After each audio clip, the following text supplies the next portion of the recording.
আসসালামু আলাইকুম রহমতুল্লাহি ওয়া বারাকাতুহু। সুপ্রিয় দেশবাসী, আপনারা জানেন গত 2রা জুলাই রবিবার থেকে 5ই জুলাই বৃহস্পতিবার পর্যন্ত বসিরহাট মহকুমার বিক্ষিপ্ত কিছু এলাকায় যে অশান্তির বাতাবরণ তৈরি হয়েছিল, আল্লাহর রহমতে সরকারের উপযুক্ত হস্তক্ষেপে,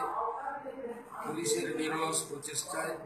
সংবাদ মাধ্যমের সত্য শান্তির বাণী বার্তা প্রচারে এবং সর্বোপরি হিন্দু মুসলিম উভয় সম্প্রদায়ের শান্তিকামী মানুষের সর্বাত্মক সহযোগিতায় সেই অশান্তি বন্ধ হয়েছে। যাদের ঐকান্তিক প্রচেষ্টায় এই অশান্তি রোধ করা সম্ভব হয়েছে, তাদেরকে আমি অল ইন্ডিয়া সুন্নাতুল জামাতের পক্ষ থেকে হার্দিক অভিনন্দন জানাচ্ছি। আপনারা নিশ্চয়ই জানবেন যে অল ইন্ডিয়া সুন্নাতুল জামাতের যিনি বর্ষীয়ান সভাপতি হাফেজ শামসুর রহমান সাহেব, তিনি আছেন। অল ইন্ডিয়া সুন্নাতুল জামাতের সহসভাপতি আলহাজ মাওলানা ইয়াকুব আলী সাহেব, তিনি আমার সঙ্গে আছেন। এবং নিশ্চয়ই আপনারা দেখছেন যে সংখ্যালঘু মুসলিম সম্প্রদায়ের বয়স্ক প্রবীণ মানুষ, তারা কেউই এই সাম্প্রদায়িক বা জাতি দাঙ্গা বা রাজনৈতিক দাঙ্গা আমরা চাই না। তো আমরা দেশবাসীর কাছে ধন্যবাদ জ্ঞাপন করছি, যাদের প্রচেষ্টায় এই অশান্তি রোধ হয়েছে, তাদের সকলকে আমরা ধন্যবাদ জানাচ্ছি। সর্বোপরি এক্ষুনি যে আরও গভীরভাবে আমাদের লক্ষ্য রাখা দরকার যে কোনো সাম্প্রদায়িক সন্ত্রাসবাদী এবং দাঙ্গাবাজরা ফোনে বা মৌখিকভাবে ভুয়ো বা মিথ্যা সংবাদ প্রচার করে এবং সর্বোপরি social network WhatsApp, Facebook, Twitter ইত্যাদির মধ্য দিয়ে নতুন করে কোনো গুজব উঠে এই দাঙ্গা পুনরায় আবার দাঙ্গা বাঁধাবার চক্রান্ত না করতে পারে, সেদিকটায় আমাদের গভীরভাবে লক্ষ্য রাখা এবং দৈহিক, আর্থিক বা ধার্মিকতার দিক দিয়ে যে সমস্ত মানুষেরা ক্ষতিগ্রস্ত হয়েছে, সেই হিন্দু মুসলিম যে সম্প্রদায়ের হোক না কেন, একেবারে জাতি ধর্ম বর্ণের ঊর্ধ্বে উঠে সমস্ত ক্ষতিগ্রস্ত মানুষের পাশে দাঁড়িয়ে তাদের নামে তালিকা তৈরি করা এবং কে কী ধরনের ক্ষতিগ্রস্ত হয়েছে সেটাও তালিকা তৈরি করে সরকারি, বেসরকারি বা স্বেচ্ছাসেবী সংস্থার মধ্য দিয়ে যে কোনো কিছুর মধ্য দিয়ে তাদের ক্ষতিপূরণ করার জন্যে আমাদের সবাইকে চেষ্টা চালিয়ে যাওয়া। এই জায়গায় কোনো মুসলিম বা কোনো হিন্দুর দিকে তাকিয়ে নয়, বরঞ্চ আমাদের দেশবাসী মানুষ হিসাবে তাদের পাশে দাঁড়িয়ে তাদের ক্ষতিপূরণের দিকে গভীরভাবে লক্ষ্য রাখা আমাদের সকলের নৈতিক দায়িত্ব এবং কর্তব্য, সেদিকে যত্নবান হওয়া।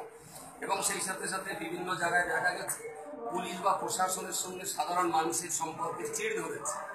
যারা আমাদেরকে শাসন করে, পুলিশ বা প্রশাসন, তাদের সঙ্গে সাধারণ জনগণের সম্পর্ক যাতে ফিরে আসে, সেই গভীর সম্পর্কে মহব্বতার ভালোবাসার সম্পর্ক ফিরিয়ে আনার জন্য আমাদের সকলের যত্নবান হওয়া।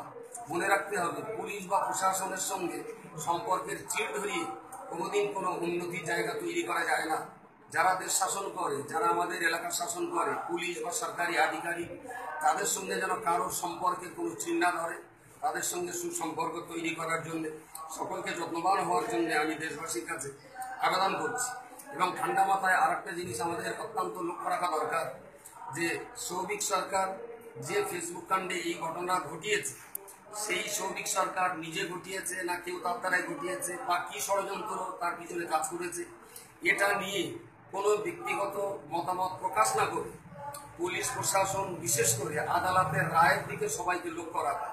ব্যক্তিগত মতামতের কারণে সমাজে বিভিন্ন রকমের বিশৃঙ্খলা সৃষ্টি হওয়ার প্রবল আশঙ্কা থাকে। সুতরাং যেটা বিচারাধীন বা আদালতের দায়িত্বে রয়েছে, সেটা নিয়ে কোনো ব্যক্তিগত মতামত প্রকাশ না করে আদালতের বিচারের দিকে লক্ষ্য রাখাটাই আমাদের নৈতিক দায়িত্ব এবং কর্তব্য এবং বুদ্ধিমত্তার পরিচয় বহন করবে বলে আমরা মনে করি। সর্বোপরি আরেকটা জিনিস অত্যন্ত গভীরভাবে আমাদের ঠান্ডা মাথায় করতে হবে, সেটা হলো এই যে 2রা জুলাই সন্ধ্যার পরে সমস্ত অশান্তি মিটে যাওয়া সত্ত্বেও, রাস্তা অবরোধ উঠে যাওয়ার পরেও 3রা জুলাই রাত 3টের সময়, তার মানে রুদ্রপুরের রাস্তা অবরোধের পুলিশ টাইম দিয়েছিলেন 24 ঘন্টা পরে আসামি ধরব, সেখানে পুলিশ মাত্র 4.5 ঘন্টার ভিতরে আসামিকে অ্যারেস্ট করেছে। তাহলে রাত 3টের সময় আসামি অ্যারেস্ট হয়ে যাওয়ার পরেই 3রা জুলাই সকাল থেকে কে বা কাদের অশুভ ইঙ্গিতে বাদুড়িয়া ব্লকের বিভিন্ন জায়গায় হঠাৎ করে রাস্তা অবরোধ করে জনজীবন বিপর্যস্ত করে, পুলিশের গাড়ি জ্বালিয়ে সরকারি মাল তছরূপ করে কারা এই অবরোধের ডাক দিয়েছে তাদেরকে গভীরভাবে চিহ্নিত করা, এবং যদি আমরা তাদের গভীরভাবে চিহ্নিত করতে না পারি তাহলে আগামী দিন এই ধরনের ঘটনার আবার পুনরাবৃত্তি ঘটবে।